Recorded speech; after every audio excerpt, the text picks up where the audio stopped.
Alright, we've got a box for today. Before that, one non-anime item, Batman vs. Superman Dawn of Justice. I don't really like the movie, but I pretty much figure Wonder Woman's... I'm going to get that eventually. This is annoying. And so I am going to catch up on owning those. So I guess I am also going to get Suicide Squad, although that one I can't really say I don't like. I just highly suspect I won't care for it.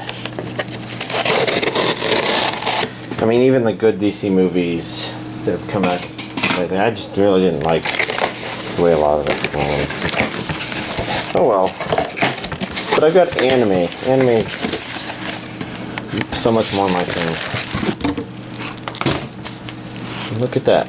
We've got one pile, and hey, what's this? I got another pile to add to it. I did not successfully get rid of that. So let's begin with Hyouka, which, you know, was supposed to come out last week, but arrived a day late. Yes, I literally, while I was processing last week's video, got the email saying Hyouka's on the move. And, you know, I've had a chance to look at, you know, the Blu-ray is interesting because you got your kind of supporting cast for those, whereas the DVD has your main character and main support, I guess. Anyways, this covers the first half of Hyouka and the OVA. Next up, I've got a Gatchaman F Fighter.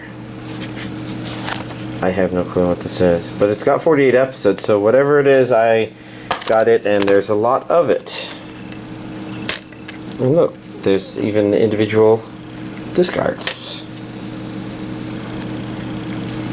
But I haven't watched any Gatchaman other than Gatchaman Crowds, and I'm not sure if it's actually related. Although it is interesting how the last disc is that semi-realistic art form from a lot of the other Gatchaman DVD releases. So this one's a weird one. This is Kuromokuru Volume 2. That's right, you're not insane. I don't have Volume 1. I guess what's going on here, maybe before I open that up, is the Right Stuff order, they came with these, or I guess they were maybe going to come with these. So Volume 2 shipped, and I don't think Volume 1 is preparing to ship, so I might...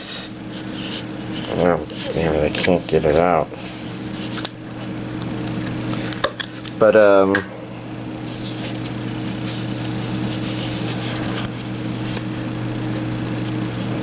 guess I just do this like I did last time. I don't think this is a very good way to keep track or to keep it in good shape, but let's see, it's a piece of key art. Is she missing a shoe there? I'm not familiar with the series itself, and I don't know what this was supposed to be because it fell out before I could even see what this was, so I didn't know what it was. So I kind of assumed, oh, maybe this is used to kind of hold it together or something? Probably not, but... But yeah, apparently Right Stuff's already ran out of stock for the version of Volume 1 with these things. And the key arts. Specifically the key arts. That's what I think you call them. If I'm wrong, whatever. So there's a part of me that thinks as neat as it would be to have another, I think I should get Volume 1 ASAP before that gets old or something. So the interesting thing is, if I were to ask you which what company released this, I'm sure your impression would be Aniplex, because it looks like a lot like Aniplex releases, but as you can see here, it's a Pony Canyon release, which is interesting because it means they're not doing that enormous DVD case thing, at least for this, and it seems like it's been a while since they've put anything out, so it's kind of nice that they're still releasing stuff.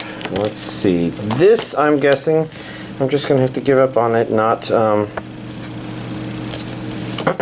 sticking with this anime, which is okay, because everything else seems to be nice and solid. It's a curious looking thing. Is this a mecha? Does that mean this is a mecha anime? They're on a robot. Okay. I'm visually processing it a little bit better. Unfortunately, this is volume 2. Okay, that's what's going on here. So we've got a booklet with a bunch of stuff in it. We've got... Oh, I think this is a kind of fold-out poster, except that it seems well divided into its 3 sections, I guess.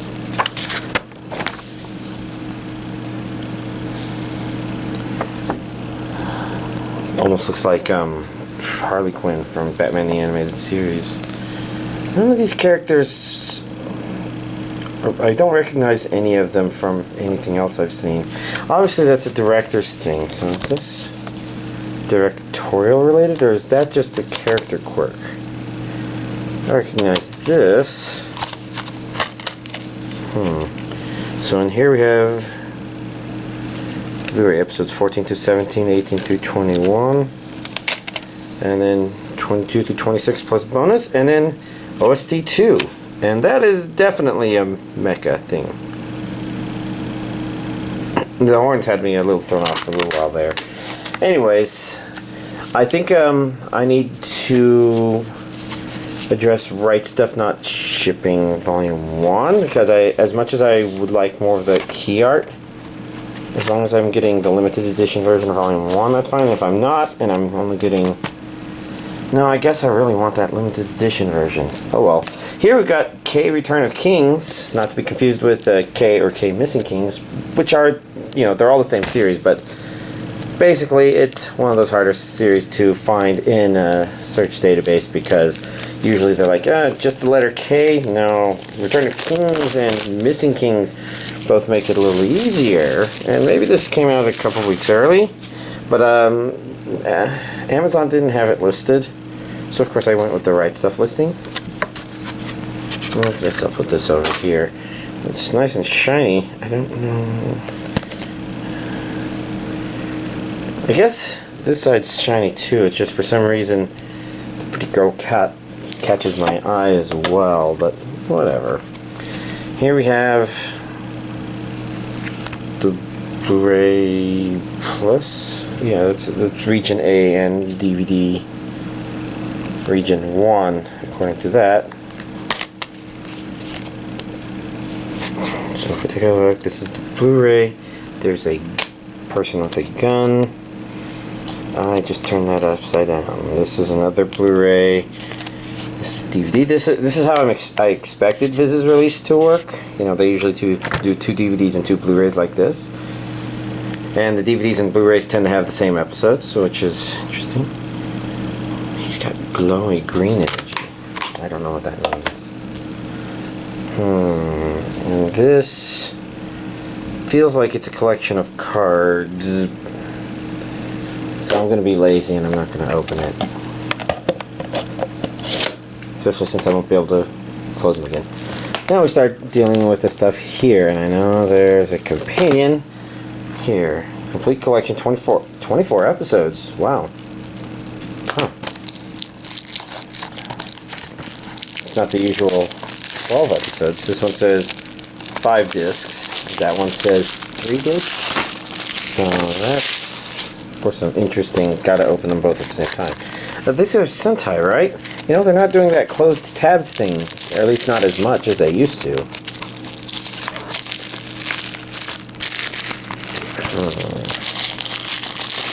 All I have to do is get all the plastic off.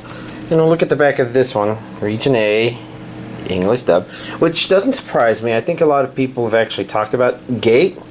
Not to be confused with Divine Gate, which I think came out a month or 2 ago, maybe?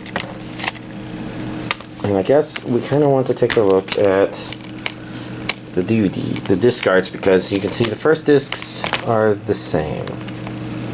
Disc 2 of the DVD version, she really reminds me of that Centaur lady from, what's it called? Monster Musume. So it looks like 2 and 3 may be unique here, and I bet 4 and 5, wow. No, 4 and 5 are that, and then discs 2 and disc 3 in the Blu-ray release are that. So I'm going to take a look at that first disc again just to make sure. I have to say I do really like the way a lot of these character designs look. It's got me curious. Oh well, it's pretty interesting. That's Gate. They got a lot of Moonspeak on there, so... Anyways, next up we've got Mobile Suit Gundam Thunderbolt December Sky. You may already... This may seem familiar, and that's because I did import the Japanese Blu-ray copy, and I considered... I couldn't remember how I handled it before until I remembered, oh yes, for DL I bought the US version, so I'm like, okay, I'll buy the US version as well. This one I could see that sticker on the top. These things that rarely appear.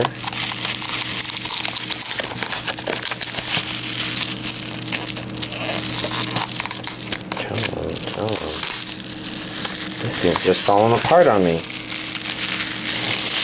You're tearing me apart. Is that the way it goes? I've never actually seen that, just the reviews of it. It doesn't strike me as something I would normally watch anyways. But anyways, get that off, and now we gotta go for the Blu-ray version because, ouch, this is some tenacious plastic. Let's go get that toenail clipper.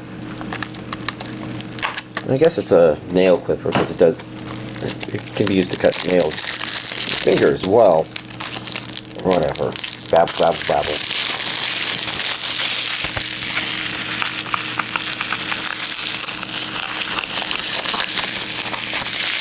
I mean, I do like the fact that it's coming off easier, even if it's not kind of coming off cleaner. There we go.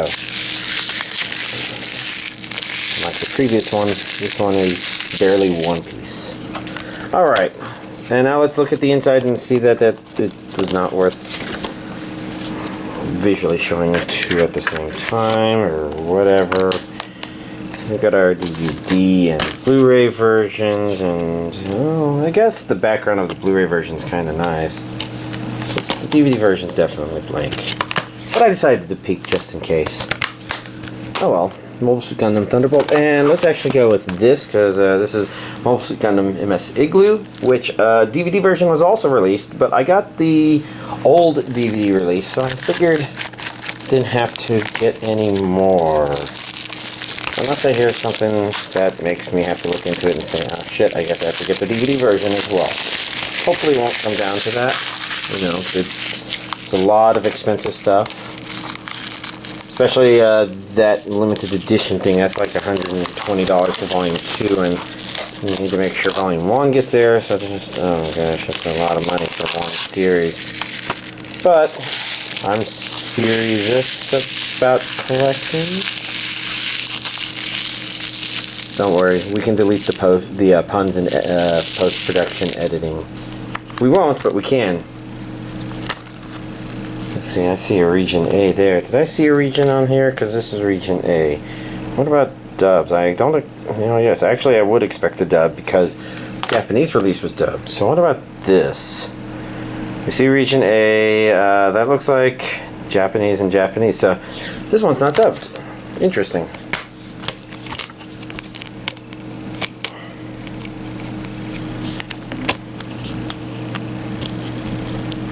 And we've got 3 discs, which seem very familiar, like maybe they're the same as the other. Oh well, Junjo Romantica on Blu-ray. This would be the first season if I'm not mistaken.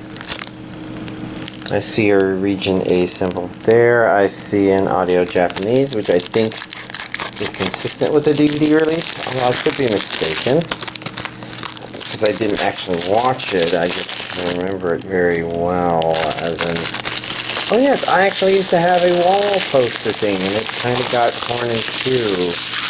That was unfortunate. Okay, right stuff. Nothing, just fine. I think there's a second disc over here, or rather, a first disc. Yeah. That's that. And then we've got Kuma Miko, the complete series. Which actually, it's Girl Meets Bear, but that kind of looks like beat. This one's region A. Audio is Japanese. I guess that's the way it went. I saw an advertisement for this on something I put in the player recently. Maybe it was Assassination Classroom. Oh, spoiler alert, I might have watched the last season 2 part 2 of Assassination Classroom. Anyways, the one thing I saw, this did look somewhat amusing. I'm not sure if I'll completely enjoy it. Oh look, Blu-ray disc 2 fell. There we go. DVD. And the image is kind of hard to see. It's one thing left, but there, I guess it kind of works. Anyways, curious about this series. Let's see, is that everything? I think that's everything. So that's this week's anime DVD collection update. So I think last time I had started watching Kantai Collection and hadn't finished. So what else is there to really say about it? I'm actually kind of surprised it's rated as low as it is. It kind of strikes me a bit like Strike Witch's Season 1, or at least my vague recollection of it. They seem kind of comparable. I'd like to know more about the Abyssals. I think they might have done better than the first season of Strike Witches of making you curious about them than Strike Witches did with its, but I guess Strike Witches kind of got really strong in the second season. Maybe this one does too, and this is obviously only the first season, but I don't know. It's, you know, it was a pretty fun watch, a pretty neat watch. I'm trying to think if there was anything really strong to say, but whatever.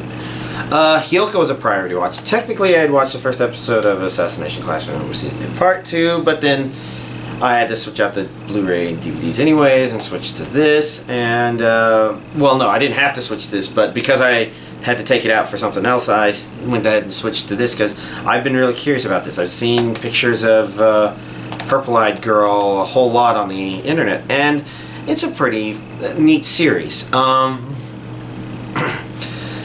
It kind of strikes me as maybe not having a very strong twist or gimmick per se. I think our main character, he's described as maybe pessimistic or cynical, or maybe slovenly, but he's kind of more of the slothy type and just says somewhat cynical things, but he's not as cynical as Hachiman, for example. And you know, it's kind of fun to find a character who does that, and he doesn't come off as particularly, I don't know, hot-blooded in his cynicism or anything like that. Like Hachiman, I've commented before, had this tendency to make things to say things that are more idealized than they are the actual thing, whereas this character, he's just kind of wanting to do his own thing and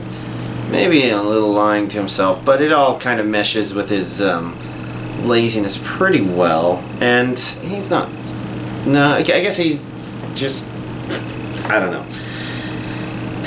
But I guess if there's a premise to this, it's that he tends to come up with ideas that other people don't tend to consider. So it's kind of like a mystery show, but it's not designed to be like you usually think of when you hear about mystery per se. They're figuring things out, and he's coming up with inventive ways to combine information they do have to find out other things, but he's, you know, not very motivated. But Purple-Eyed Girl is kind of really motivated and trying to use that to answer questions that she always has. And so, as you can kind of tell, you know, it's not really a gimmick per se so much as just fun character personalities put together to work off of each other. And that's what it's been so far. It's been engaging. It usually leaves you thinking, oh, where might they be going with this? What does it mean? And they usually have multiple levels with all the stuff so that you're like, oh, that's an interesting idea. You usually follow that's an interesting idea, and then you find out why it's wrong, but something else is maybe a better idea. And it's just a fun show. It's nice, slow paced. It's great to look at. It's a nice show. I think part 2 will be a priority whenever it comes out. And then, of course, like I said a couple times, I watched Assassination Classroom Season 2 Part 2, which brings the series to an end. It kind of lets you know well in advance that it's coming to an end, and I think an advertisement on something else I watched. Maybe it was Hyouka. Is that Funimation? I think it is. I'm not seeing Funimation. There it is. So maybe I watched an advertisement for. I saw the advertisements for a couple of things, obviously, and I don't think it's too spoiler to know that, because they do give you an impression from the Star series that they can't go on with the series forever, and that time is passing. So with that aside, I thought it was an okay ending. I'd like to say it was powerful, but something's holding me back from saying that.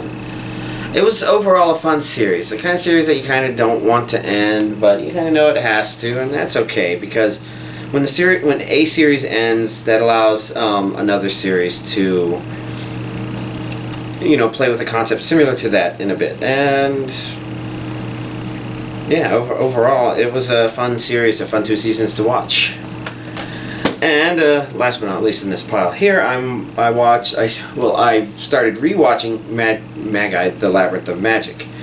The main goal there being that, I could probably start off where I said I stopped, according to my anime list. I kind of wanted to review the stuff I had seen and stitch together some of the vague recollections I had of what had happened in the first half of Labyrinth of Magic.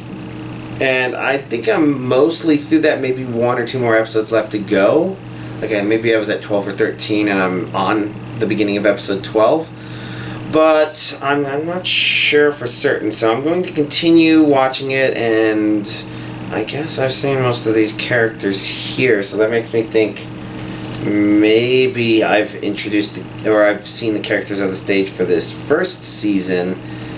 And then once I finish this, I can move on to Kingdom of Magic and officially finish watching it. So I guess that's kind of my goal. It's out on Blu-ray and it's dubbed, and so it's easy to put it on in the background. And I have been doing Pokemon lately. I think I finally got the large backlog of Ultra Beasts all up to level 100, so I've gotten all of their IVs patched with bottle caps.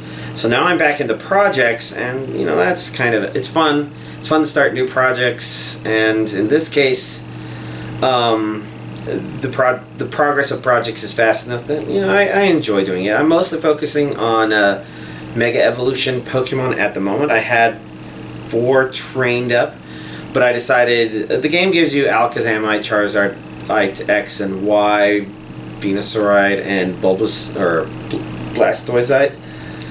And I kind of figured, I might as well just focus on those. Take those Mega Evolution Stones, put them to use, and I guess that will reach my Mega Evolution quota for the time being. I'm not sure what I'll do after this, because there's still projects to do. I mean, my boxes, they're an organized mess. I think that's the best way to describe them. But what that basically means is I should probably consider moving a lot of Pokemon into a Pokemon bank, possibly. I have none in there, which I know is kind of counterintuitive. Maybe a lot of you with Pokemon Bank know if you leave Pokemon in there, you accumulate every point per day based on the number of Pokemon in there, which you can then use to transfer or to turn into small amounts of stuff, I guess. Stuff and things. Oh well. I have to figure out, but I'll figure it out, whatever it ends up being. Let's see, Spider-Man Homecoming. I did watch that. It's actually, I'd call it fun. I hesitate to say it's definitely good. I thought it was, but the way I thought it was good was it was fun, and maybe saying it was good gives a different impression. Maybe that's an impression some people gave to me, but I guess the thing I'm kind of hung up on a little bit is the bad guys in this one didn't quite feel as dangerous, I guess. And don't get me wrong, they were actually very dangerous, but what I guess I'm getting at is a lot of the danger caused by the bad guys isn't really presented very well in the movie itself, so much as you kind of have a good idea that there's other bad things maybe happening, but you feel like most of the danger of the situations is caused by Spider-Man engaging them himself, I guess. So compare contrast to the first Iron Man movie, and okay, if he doesn't do something about this bad guy is still going to try to attack him, and specifically him anyways, and he doesn't care if he destroys things along the way, and that's why he's dangerous. He's not only dangerous to the main character, but he doesn't care about collateral damage, and that's why he's dangerous. Or the Abomination in that one Hulk movie, I think it was. He is a more crazy, strong thing, just doing more damage. That's kind of a constant thing where you can feel like the main character steps up as a hero, not because they're causing problems, but because they are trying to solve a problem that's actively there. And this idea of, do the heroes cause supervillains, or do supervillains cause heroes, that's kind of addressed in a lot of superhero related media, I guess. And Spider-Man isn't exactly trying to do that, but so when I mentioned that it's kind of got that feeling, it's a kind of slight feeling, and it's not 100% there, but it's one of those things where I'm like, am I thinking too much about it, or... Because ultimately I enjoyed watching the movie, and I'm sure if I go back and try to watch it again, maybe I would find flaws, but it was fun. It did a lot of fun things, and it did a lot of respectful story things. I think that kind of stuff I don't want to go into detail about, because I can't go into detail about a lot of that stuff. So overall, fun movie. Let's see, outside of that, no, I guess I was showing School Live to a couple of people. Got to see a lot more Steven Universe. Still not done with what is called season 1. I'm about 4/5 of the way through, maybe. But maybe next Wednesday, not tomorrow, I will finish season 1, and and that's turning out pretty good. Don't know what else I would say, because some of the new stuff there is, it does develop a deeper and more complex world. And I kind of expected it to, but, there was also the interestingness of the characters that I described. Yeah, I don't know. I guess I'm kind of babbling and wandering, so, yeah, y'all have a nice week.